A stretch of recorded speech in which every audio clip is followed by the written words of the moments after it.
Во овој импровизиран верски објект во кој години наназад служел за молитва, пронајдени се безживотните тела на 14-годишното момче и двајца повозрасни мажи.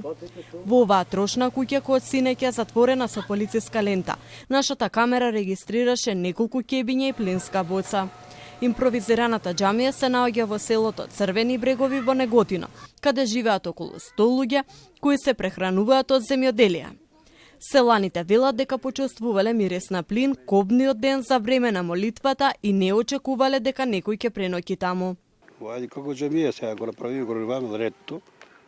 Тук се кланиме, се муслимани се тука од селото, се кланиме тука. Значи денто он бил сигурно жив. Сега после 8 сата може се селото. И после кога дошле вечерта комшиња тука, више дека не реагира, не испаѓа. И отише да видат на џамот, кога отише на џамот да видат, они беше одидени. И кучето беше ки дето му да го дрчи, комшијата го срши од џамот. Како срши џамот, ударило нека реамо од плинот некој.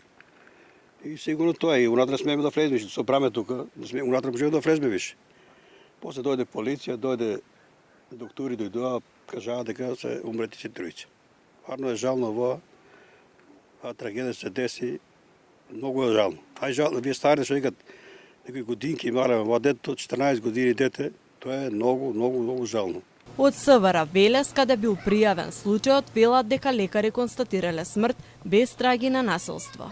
На 8.12.2024 година во 16:35 часот во Овара Неготино било пријавено дека во куќа во село Црвени брегови Неготинско биле пронајдени починати ЈЈ 71 годишен од Битола, ФЕ 66 годишен од Ресен и малолетник од село Црвени брегови.